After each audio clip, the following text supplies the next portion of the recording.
Hey guys, welcome back to the channel. In today's video, I want to talk about quadricep training quadricep in elongated position to have stronger knees, more stable knees, be able to access deeper positions like Sissy squat, Cossack squat, and also alleviate discomfort when you're walking down the stairs, when you're walking down the hill, when you're getting into deeper positions to pick things up. So hopefully it will serve you for your daily life and will help you improve your daily function.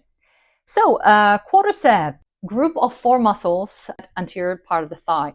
The one muscle we need to talk about and specify is the rectus femoris, which is the sort of one of more superficial muscles of the thigh, but also it crosses the knee and the hip.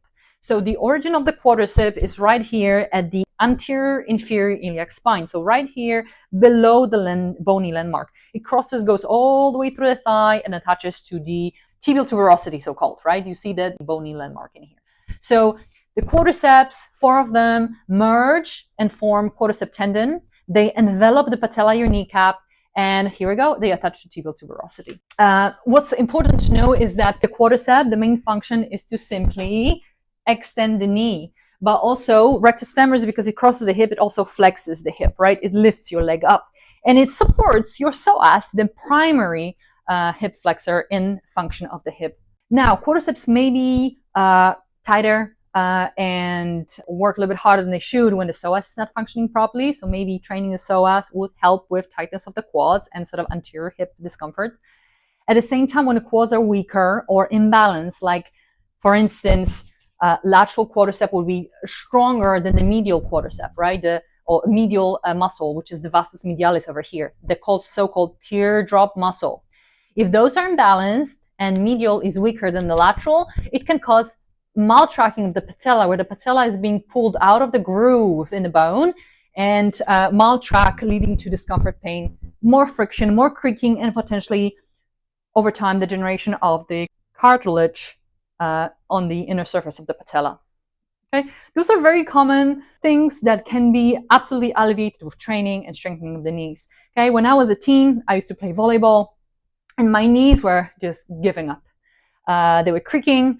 They were aching. It felt like they were giving way a little bit, and I did indeed a lot of jumping. But remember that 15 years ago, that the sport was executed, but it wasn't supported with any training for the sport, right? We were doing the sport, but we were not training for the sport. That's why I think we need to be very clear about differentiating between exercising versus sport versus training. When you've got mobility training, you're working on range of motion in the joints and control of the joint motion. Ultimately, this channel is dedicated to longevity of your body, but also being able to do things you love and enjoy for the decades to come. Okay, so all the training that I'm doing really is, as much as aesthetics are a wonderful byproduct, for me, the focus is the function and being able to do all the things I love and enjoy and being independent when I'm in my 80s and 90s, hopefully too. So I'll take you through quad stretches to slowly building control of the quads and then progress you all the way to sissy squats, those movements over here that I couldn't do 5-10 years ago because my knees were not happy with it at all. But now, ever since I started focusing on mobility training into the end ranges of motion, so like taking the joint from the 0 to the max degrees, and training in all of those angles, not just through the mid-range. You know, most people are very comfortable going into the squat here, and you see a lot of people just doing squats here. But ultimately, you want to be able to have a strength to do full range of motion here, and do all those movements without feeling the pain, right? I could not do this when I was 15, all right? I mean, maybe I could, but my knees were not feeling great. So if you're middle-aged and older, this is the video for you. Okay, let's get started.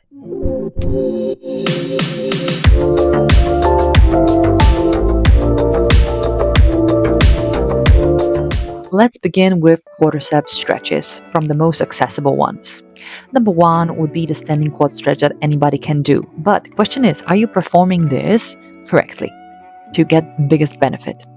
We're trying to pull the heel to the sit bone while pushing your thigh bone back and tucking your tailbone under. The ultimate goal for quad stretches would be to get the knee to maximum knee flexion, so bend the knee, pull the heel to the sit bone, at the same time maximum hip extension to affect that attachment in upper portion of the rectus femoris that crosses the hip. If you cannot reach for the foot, like in this lunge position, use a band, use a strap, use a belt, use a Pilates circle, or anything else that may help you bring the heel closer to your sit bone. That's just another variation when you're going a little bit more upright and you're trying to not only flex the knee, but also extend or open the front of the hip. By doing this, you are targeting rectus femoris while also affecting your psoas, the other hip flexor. I always remind people that I coach that it's not really about how the stretch looks like, but about what you're feeling. So sometimes we may be in the same position, like when we're doing the lunge, pulling heel to the sit bone, but where is that pelvis in space? Are you really tucking under? Are you flattening, like rounding a little bit through the lower back? Are you really pushing pelvis forwards and sending your pubic bone forward? Are you really pulling the heel to the sit bone, or maybe you're just stretching your ankle? Now, the amazing progression and a little more challenging is the couch stretch. So doing exactly the same thing I've just showed you with a band, but instead having toes, foot rested against the wall. I made a whole video about hip flexor stretches, so refer to this video. I'm dropping the link up in the corner. Once the stretches are done, you can now progress to building concentric and eccentric strength. So I find this a very comfortable setup to start working on knee flexion. This is for people with a little bit more limitation in the ankle. By putting a cushion in front of your ankles, you will most likely be able to focus specifically on the knee without suffering through the toes and feet. Now, if you feel like sitting back on your heels is maybe uncomfortable for your knees, then roll a towel or roll a blanket and place it right in the crease of the knee back. And that will allow you to create a little more space in the joint by pushing femur, your thigh bone, away from the tibia. It will create just a little bit more space. You may be wondering what eccentric, concentric means. Those are basically two different phases of lengthening or shortening of the muscle. Concentric means we concentrate, we bring attachments of the muscle closer together, while eccentric is when we moving one attachment away from the other, or insertion away from origin. So this is exactly what I'm taking you through the sit backs and all the movements that will follow. So this will look like a yogic position. And here to lie down your front, I'm using a cushion to support my back. You grabbing your ankles or feet.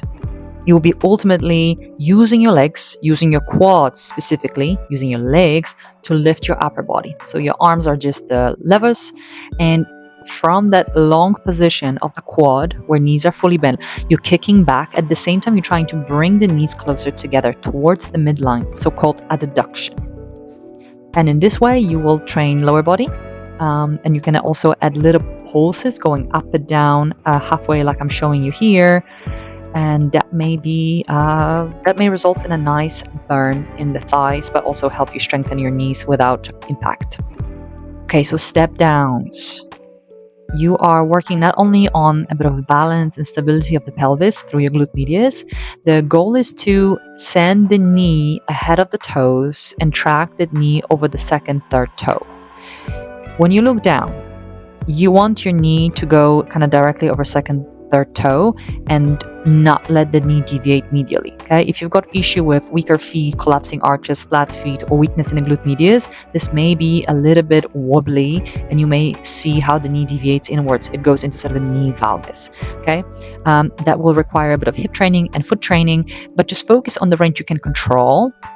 And if this is a little bit uncomfortable, you see what I'm doing here on the knee extension machine. Just get yourself on the knee extension machine, and you can build the strength through your quads that way without actually loading the knee very much. We're going to the next one, and this is short split squat. So look at the positioning of my feet. I'm going to have the front leg, the knee going over the toes. You may want to bring the back knee towards the ground all the way, maybe cushion over the block, depending what you can handle. And then look at the angles. I think always of two triangles as I'm kneeling down.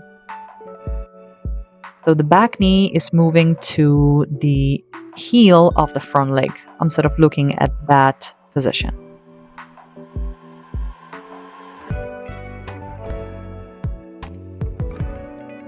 And initially we'll be leaning forwards to recruit more glutes. Moving on to long split squat. Look at the setup. The knee is ahead of the toes. It's not here with knee over your heel, okay? We're going much deeper than that. We're trying to create more dorsiflexion in the ankle. Then you start simply by having the back knee on the ground, and you're slowly working towards pulling yourself into the deep position where quads are elongating, and then pushing back where quads are contracting or shortening. I had pretty much clients of all ages doing this with knee supported on the cushion. Progression from here, and we entering the full split squat, would be to have the back knee off the ground. Initially, you may still have to have a bit of knee flexion, depending how tight the back leg is. So you don't have to go all the way to the ground, but try to get that knee over the toes and ahead of the toes. Hold onto the wall or have boxes by your sides.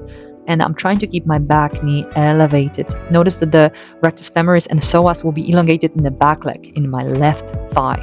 You'll get better with time. When you get better, you get stronger, you can do more volume, more depth, gradually add load. Next step would be to strengthen the antagonist. Actually, it's hamstrings and glutes. Those are antagonists to your quads and rectus femoris. This is called the reciprocal inhibition. When one muscle contracts, the other one will have to, the opposite muscle, the antagonist, will have to relax. So notice here with the kicks, keep the knee high. Keep the knee high to keep that quad in elongated position and work on bending the knee, right? So hip is extended and knee is fully flexed, which means the quadricep will enter its longest position while you contracting your hamstrings and glutes. This is just another variation. You can do it with knees and elbows down. You can do it in this sort of three-legged dog position, like a kind of looking like yoga position. And at this point, you also want to make sure that you're not moving from the lower back and you're not dropping your knee. The final variation for hip extension would be to do it prone on the cushion, elevate the pelvis, support the belly, so that will just eliminate the movement from the lower back. If you're not sure about the cues, just watch the videos, the whole series about the glutes that I've made. Now stage 4, and we're building towards the Sissy squat, the longest position of the quads, which means the knee will be fully bent and the hips will be open, or the hips will be extended. The first drill that takes us closer to Sissy squats would be reverse Nordic. We are kneeling, so protect your knees, get comfortable through your ankles and feet. And bear in mind, this may be quite intense to begin with. So you may want to try this variation where you just lean back, you pause, you really tuck your tailbone under and brace your tummy, and then you sit back. And then you reset, you go again. We're putting a lot of eccentric load through the quads in this position. Notice the alignment. This is going to be exactly what you're doing in Sissy squats later. You want a straight line from the head to the knees, which means you need to use your glutes and lower belly, hamstrings and quads, all of it, right? Even the lower back muscles. So you're maintaining that rigid torso. Next, we're moving on to short split squat, but with elevated heel. So we're loading the knee even more. The knee goes ahead of the toes. We're working on ankle stability, working on eccentric and concentric loading. But now the trick is in getting into preparation towards the Sissy squat, where you're actually letting the knee go even further. You're leaning back a little bit. You're moving your pelvis forwards. So it looks like you're falling backwards and the legs are catching you. So again, a little bit more work, a little more load in the knee here. And we want to definitely build up to it. Okay, it won't feel great immediately. We don't want to really lean forwards because that will target the glutes more. You want to stay upright and then move towards leaning backwards. So that's where, again, glutes and abs will be kicking in.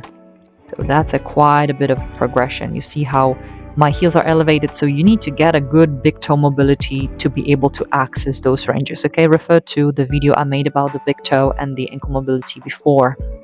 Okay, so getting even closer, we're going into the tiptoe squat.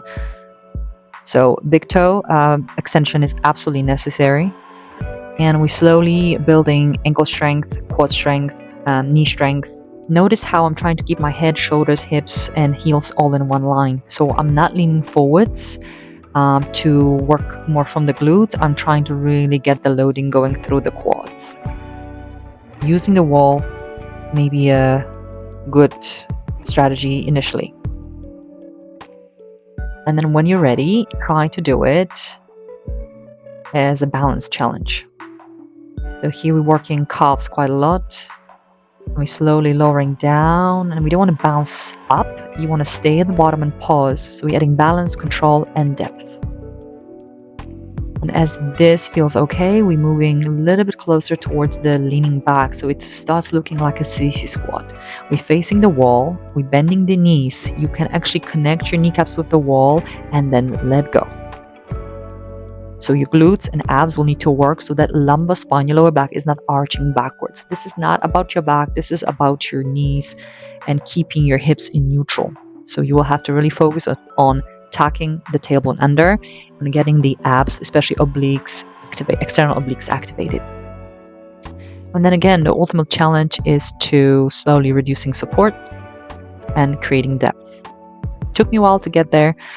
It was quite uncomfortable in the kind of bottom position for a long time, but ultimately through training and adding load, it becomes easier and accessible. All right, guys, good luck.